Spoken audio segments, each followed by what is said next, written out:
April महिन्यात ओंडावरती असताना राज्यामधील धरणांमधला पाणीसाठा हा निम्म्यावर आलाय। राज्यामधील धरणाच्या साठ्यामध्ये 48% पाणीसाठा शिल्लक आहे। मुंबईमधला पाणीसाठा देखील 38%वर। थकीत कर्जामुळे शेतकऱ्यांना नवीन कर्जासाठी करावी लागणार पायपीट। कर्जमाफीच्या आश्वासनामुळे शेतकऱ्यांनी कर्जाचा भरणा न केल्यामुळे बँका अडचणीत। गडचिरोली जिल्ह्यामधील रस्त्यांच्या दुरावस्थेवरती उच्च न्यायालयाचे ताशेरे। रस्ते अपघातांची आकडेवारी सादर करण्याचे दिले निर्देश।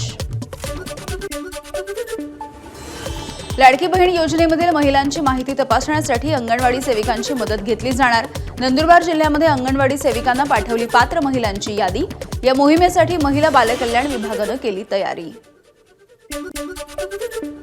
वाघ्या कुत्रा ही एक दंतकथा आणि कविकल्पना। इतिहासामध्ये वाघ्या कुत्र्याचं काहीही स्थान नाही। इतिहास संशोधक जयसिंगराव पवार यांची प्रतिक्रिया। सरकारने रायगडावरील वाघ्या कुत्र्याचं स्मारक हटवावं अशी ही मागणी।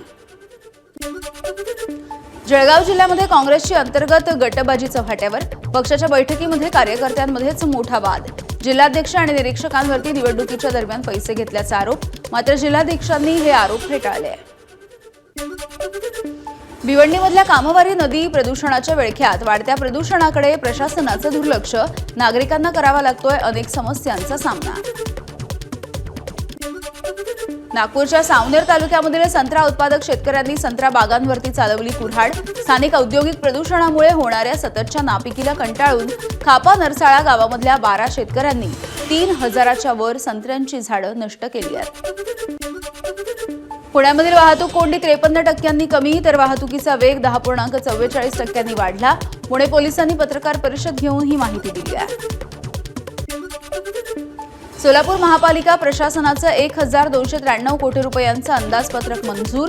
यामध्ये कुठलीही कर वाढ नाही। मनपा प्रशासक सचिन ओंबासे यांची माहिती। लातूर महानगरपालिकेचा अर्थसंकल्प आयुक्त बाबासाहेब मनोहरे यांच्याकडून सादर।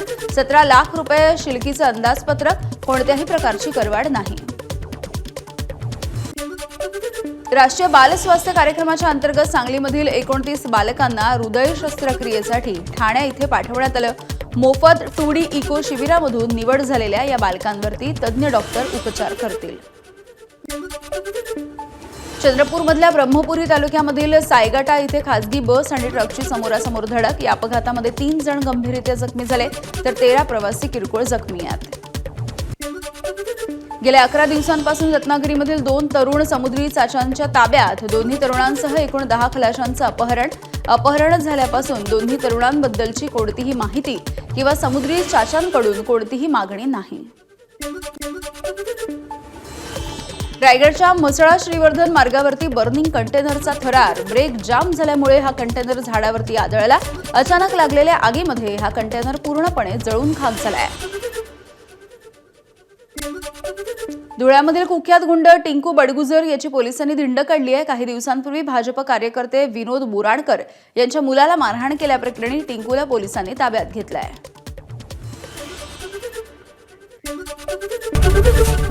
एबीपी माझा, उघडा डोळे बघा नीट।